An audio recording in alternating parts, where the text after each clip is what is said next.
We are on our way to the border between the United States of America and Mexico. The crossing here in Nogales, Arizona, marks a stark divide between two worlds.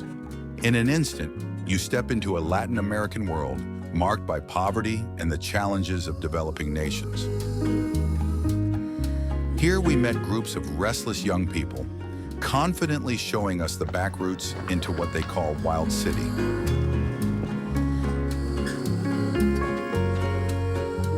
Crossing the border between Mexico and the USA is remarkably easy. For years, the American authorities have waged a futile battle to seal the holes in the fence. Thousands pour through every single day. Some come for a short visit, others stay for years as undocumented workers. From a telephoto perspective atop the U.S. Border Control Station, the situation looks absurd. On the hills, Mexicans cross freely without papers, while border guards conduct meticulous checks at the official crossing. People in the sand, he was talking about the border between Mexico and the United States.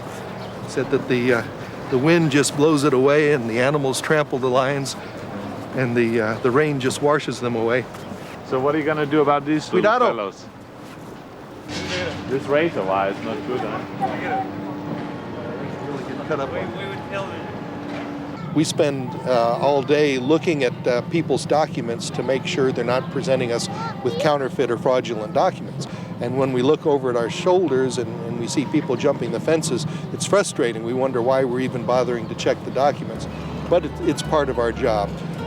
Carlos is ready for the ultimate test of illegal crossing skills, right under the noses of American border officers at the customs station itself.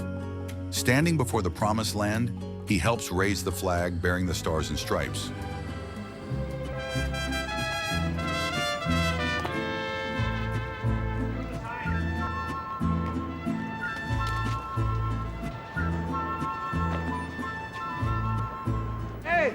But when the chief sees it for himself, he cannot remain silent.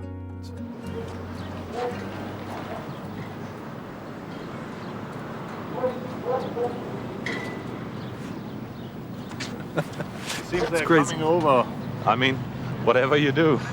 Whatever you do, it's like they're looking for a much better life, much better opportunities, and the thing that I have to keep in the back of my mind is that if I walked in their shoes, I would be doing exactly the same thing. It's you can't really stop them from coming over here. Well, you can discourage them. You can ask them to go back. You can catch them and march them back. But I can't get. I can be frustrated, but I can't be angry. And to even think of the idea of using violence against these people, it's just not acceptable. I can sympathize with them. On the Mexican side, work is also being done.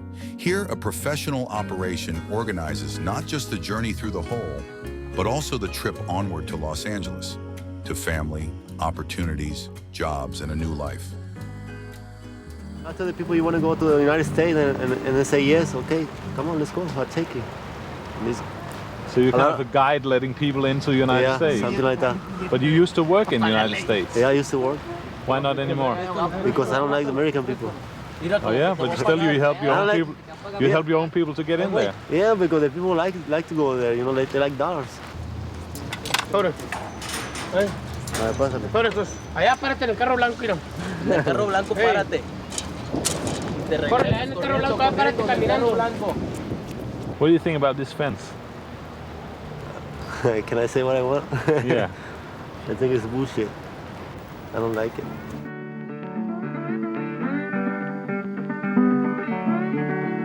The sound of clinking handcuffs signals the less sympathetic outcome when U.S. Border Patrol catches the day's haul of border crossers. Many never reach a poorly paid job in L.A. Maria, and other hopeful young women are interrogated before being deported back to Mexico.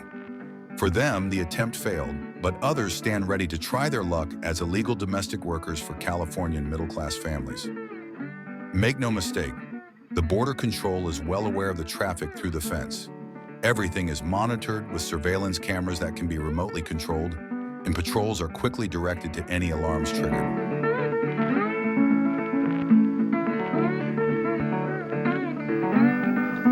52 through East International. Most are allowed to run. The police are primarily interested in those who appear to be carrying more than their own weight in narcotics. When the U.S. Border Patrol moves to a remote part of the border, it's often because sensors have detected activity. Yet many manage to escape.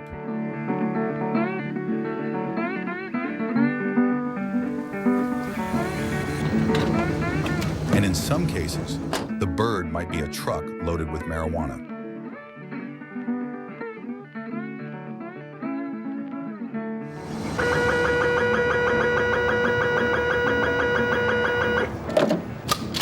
The narcotics officers are heavily armed. It's got these 22 caliber pellets, and they all go out at the same time. Major damage. Just usually leaves one great big hole. And the real heroes at U.S. Customs are the dogs. Each narcotics dog has its own trading card with details of its accomplishments. These cards are handed out to school children as an alternative to the real thing. The officers even record videos featuring their favorite dogs in action. Yeah, what's this? What's in here? Huh? What's in here? What's in here? Huh? What's in there? What is it? Huh? Go get it! Get it out of there, buddy! Come on, get it! Get it! Get it! Come on, get it! Yeah! What is it? Yo, get it out of there! Anytime a dog shows any interest in an area like this, even though we didn't get an alert, a well-concealed hard narcotic odor may just be giving off just residual odor. So we'll take it apart. Anything in here can contain narcotics. Whether it's food items, they might mix it with food items, put it in the air conditioning ducts, hot water tanks, things like that. Every day at the Nogales border station brings new arrests. Late at night, we saw how the controls tightened to ensure results. Get your hands off on that thing. Don't you touch me. You have no rights to touch me. All right? Hey, here. You guys, I give you this. You want this? Yeah, that's fine. A seemingly innocent red car with two handymen turned out to be hiding an entire load of cannabis in a double floor. The smugglers had hidden their 200 pounds of drugs well, but failed to prepare a believable story about their purpose in the U.S. It was child's play for the officer who made the bust. And then as you look at the truck, We could tell right away that it wasn't the original floor, and the paint was fresh, even though they tried to camouflage it with tools and clutter. Another heavy march to prison awaited the smugglers.